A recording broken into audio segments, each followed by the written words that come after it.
Ito ang totoong kwento sa likod ni Chucky at ito'y tunay na nakakatakot. Noong dekada 1950,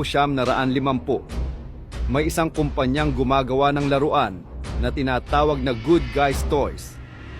Lumikha sila ng isang bagong manika na kayang gayahin ang boses at kilos ng may-ari nito. Malaking bagay ito noong panahon na iyon.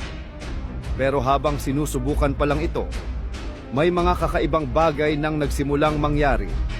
May mga kasangkapang nawawala. Ang mga makina bigla na lang tumitigil sa paggana at ang mga manggagawa ay nagsasabing may naririnig silang mga bulong kahit wala namang ibang tao sa paligid. Hanggang isang araw, natagpuang patay ang punong inhinyero na si Charles Rayford sa loob mismo ng pabrika. Ayon sa ilang saksi, may narinig silang sigaw bago sumambulat ang nakapanghihilakbot na tawa ng manika sa buong gusali.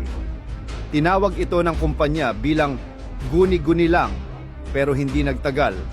Mas marami pang empleyado ang namatay sa mga misteryosong paraan. Sa bawat insidente, laging nasa paligid ang manika, nakatingin, na parang buhay ang mga mata. Dahil sa matinding takot, hiniling ng mga manggagawa na ikandado na ang manika. Ngunit isang gabi, bigla na lamang itong nawala, parang bula. Walang bakas, walang paliwanag. Pagkalipas ng isang linggo, lumitaw ang manika sa bahay ng isang batang lalaki. Ayon sa pamilya, hindi nila ito binili, basta na lang itong lumitaw sa kanilang sala. Pinangalanan ito ng bata na Chucky at sabi niya, kinakausap daw siya nito. Sa simula, inakala ng mga magulang na gawa-gawa lang ng bata.